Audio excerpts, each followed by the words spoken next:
Hi friends, a warm welcome to TEDZ channel and good wishes to you. Okay, Article 16.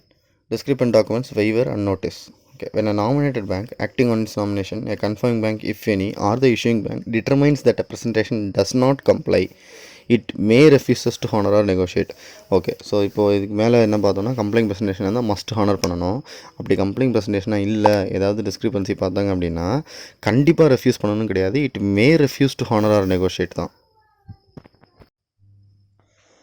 Okay when an issuing bank determines that the presentation does not comply, okay ஏதோ discrepancy இருக்குது, க்ளீனாக இல்லை document அப்படின்றப்போ it may in its sole judgement approach applicant.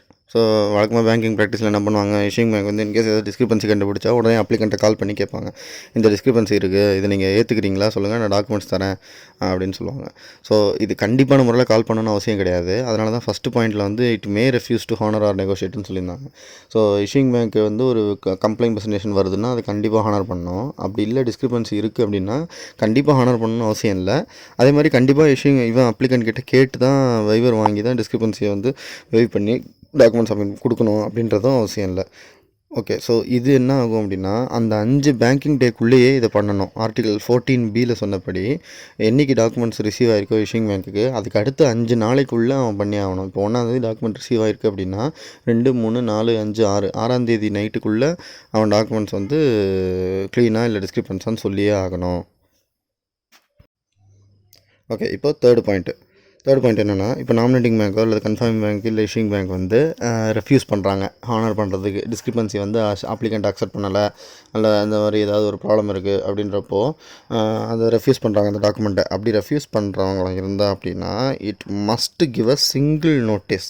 ஒரே ஒரு refusal notice தான் கொடுக்கணும். யாருக்கு? ப்ரெசென்டருக்கு. என்ன அந்த ரெஃப்யூசல் நோட்டீஸில் என்னென்ன இருக்கணும் அப்படின்னா, first point bank is refusing. So refuse அப்படின்ற வேர்டு இருக்கணும் first point. Okay then second என்னென்னா each discrepancy in respect of which bank refuses to honour or negotiate. எல்லா டிஸ்கிரிபன்சியும் அதில் லிஸ்ட்டாக இருக்கணும். சிங்கிள் டிஸ்கிரிபன்சியாக அழகாக க்ளீனாக கொடுத்துருக்கணும். தேர்டை வந்து 4 பாயிண்ட்டாக பிரிச்சிருக்காங்க. ஸோ ஃபஸ்ட்டு பாயிண்ட் என்ன அப்படின்னா bank is holding the documents. அதாவது இந்த தேர்ட் பாயிண்ட்டுக்கு மட்டும் பேர் டிஸ்போசல் இன்ஸ்ட்ரக்ஷன். டிஸ்போசல்னால் என்னென்னா, இப்போ பெனிஃபிஷரி வந்து டாக்குமெண்ட் சப்மிட் பண்ணியிருக்கான். நான் சப்மிட் பண்ணதில் ஒரு 10 டாக்குமெண்ட்ஸ் இருக்குது, அதில் ஒன்று தான் டிஸ்கிரிபன்சி இருக்குன்னா அந்த மிச்சம் இருக்கிற 9 டாக்குமெண்ட்டையும் அவங்க என்ன பண்ண போகிறாங்க, அந்த டாக்குமெண்ட்டை டிஸ்போஸ் பண்ண போகிறாங்களா, ஹோல்ட் பண்ண போகிறாங்களா இஷ்யூங் பேங்க்கு, அல்லது திருப்பி அனுப்ப போகிறாங்களா. ஸோ அந்த மாதிரி அது டிஸ்போசல் இன்ஸ்ட்ரக்ஷன் என்னன்றதும் கிளியராக இருக்கணும். ஸோ அந்த டிஸ்போசல் இன்ஸ்ட்ரக்ஷன் என்ன அப்படின்னா, the bank is holding the documents pending further instruction from the presenter. நீ டிஸ்கிரிபன்சி வந்து திரும்ப சரி பண்ணி கொடுக்குற வரைக்கும் நான் இந்த டாக்குமெண்ட்டை ஹோல்ட் பண்ணிக்கிறேன். R the issuing bank is holding the documents until it receives a waiver from the applicant and agrees to accept it or receives further instruction from the presenter. Okay நீ திரும்ப பெனிஃபிஷரி கிட்டே issuing bank சொல்கிறான், நீ வந்து எனக்கு திரும்ப accept பண்ணுற வரைக்கும் நான் வந்து நீ திரும்ப எனக்கு டாக்குமெண்ட் மாற்றி கொடுக்குற வரைக்கும் நான் அதை ஹோல்ட் பண்ணிக்கிறேன் அப்படின்றது ஃபஸ்ட்டு பாயிண்ட். அப்படி இல்லை அப்படின்னா நான் அப்ளிகண்ட்டை காண்டாக்ட் பண்ணியிருக்கேன், அப்ளிகண்ட் வைவர் தந்தான் அப்படின்னா நான் டாக்குமெண்ட் அப்ளிகண்ட்டை கிட்ட கொடுத்துருவேன். ஸோ அது வரைக்கும் நான் ஹோல்ட் பண்ணிக்கிறேன் அப்படின்றது செகண்ட் பாயிண்ட். தேர்ட் பாயிண்ட் என்னென்னா, த bank is returning the document. இல்லை டாக்குமெண்ட் என்கிட்ட வச்சுக்க மாட்டேன், நான் திரும்ப கொடுத்துட்றேன், நீ ஃபுல்லாகவே எனக்கு க்ளீன் டாக்குமெண்ட்டை திரும்ப ப்ரெசென்ட் பண்ணு அப்படின்றது. ஃபோர்த் என்ன அப்படின்னா, இது ஒரு ஸ்டாண்டிங் இன்ஸ்ட்ரக்ஷன் மாதிரி. ஒரு இதுக்கு முன்னாடியே பெனிஃபிஷரி வந்து இதே மாதிரி பண்ணியிருப்போம், ஏதாவது டாக்குமெண்ட் டிஸ்கிரிபன்சி ஆகிருக்கும். ஸோ அதனால் பேங்க் என்ன சொல்லுவாங்கன்னா, bank is acting in accordance with instruction previously received from the presenter. So இதுக்கு முன்னாடி நீ எனக்கு இந்த மேலே இருக்கிற 3 டிஸ்போசல் இன்ஸ்ட்ரக்ஷனில் எது பண்ணலான்னு சொல்லி அக்ரி பண்ணி கொடுத்துருக்கியோ அதை நான் பண்ணுறேன் அப்படின்னு சொல்கிறது தான் 3வது பாயிண்ட்டு. 4வது பாயிண்ட்டு. ஓகே இப்போ D. The notice required in sub-article 16C must be given by telecommunication or if that is not possible by other expeditious means not later than the close of the 5th banking day. So இந்த refusal இன்ஸ்ட்ரக்ஷனை வந்து கண்டிப்பான முறையில் அந்த 5th banking டேக்குள்ளே அந்த எந்த beneficiary வந்திருக்கானோ, எந்த bank கொடுத்துருக்கானோ அவனுக்கு அது ரீச் ஆகிருக்கணும். ஸோ அப்படி ரெஃப்யூசல் நோட்டீஸ் கொடுக்கல அப்படின்னா இந்த டாக்குமெண்ட்டை க்ளீனாக தான் கன்சிடர் பண்ணிப்பான் பெனிஃபிஷரி. ஸோ 6th டே கொண்டு போய் இந்த டாக்குமெண்ட் க்ளீனாக இல்லை அப்படின்னு சொல்லி எந்த பேங்க்காலையுமே பெனிஃபிஷரி கிட்ட டிஸ்கிரிபன்சி சொல்ல முடியாது.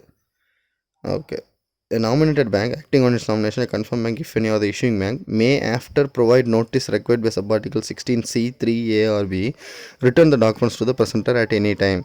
Okay, so அந்த மேலே இருக்க தேர்ட் பாயிண்ட்டில் அந்த டிஸ்போஸ் இன்ஸ்ட்ரக்ஷனில் ஃபஸ்ட்டு 3 பாயிண்ட் சொன்னேன்ல, அந்த 3 பாயிண்ட்டில் ஒன்று ஹோல்ட் பண்ணுறது, இன்னொன்று அப்ளிகேட் கிடையாது வெய்வர் வர வரைக்கும் ஹோல்ட் பண்ணுறது, 3வது ரிட்டர்ன் பண்ணுறது, 4வது ப்ரீவியஸ் இன்ஸ்ட்ரக்ஷன் படி ஆக்ட் பண்ணுறது. இது 4த்தையும் மென்ஷன் பண்ணி இந்த 4ல் ஏதோ ஒன்று மென்ஷன் பண்ணி ரெஃப்யூசல் நோட்டீஸ் அனுப்பிச்சாலும் பேங்க்குக்கு எந்த சமயம் வேணால் டாக்குமெண்ட்டை ப்ரெசென்டர்கிட்ட ரிட்டர்ன் பண்ணுறதுக்கு ரைட்ஸ் இருக்குது.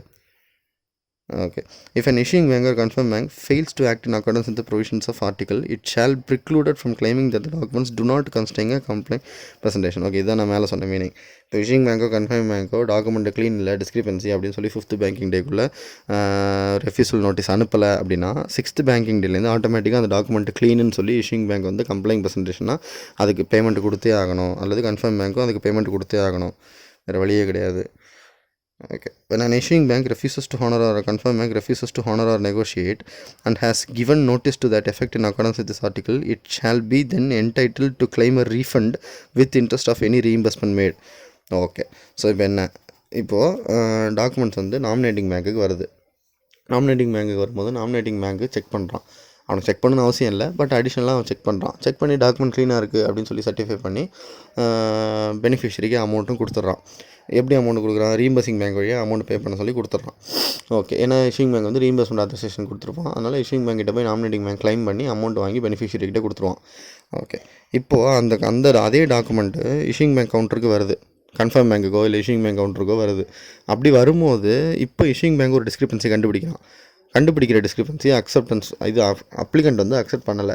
ஸோ இஷ்யூங் பேங்க்கு டாக்குமெண்ட்டை திரும்ப கொடுத்தாகணும்.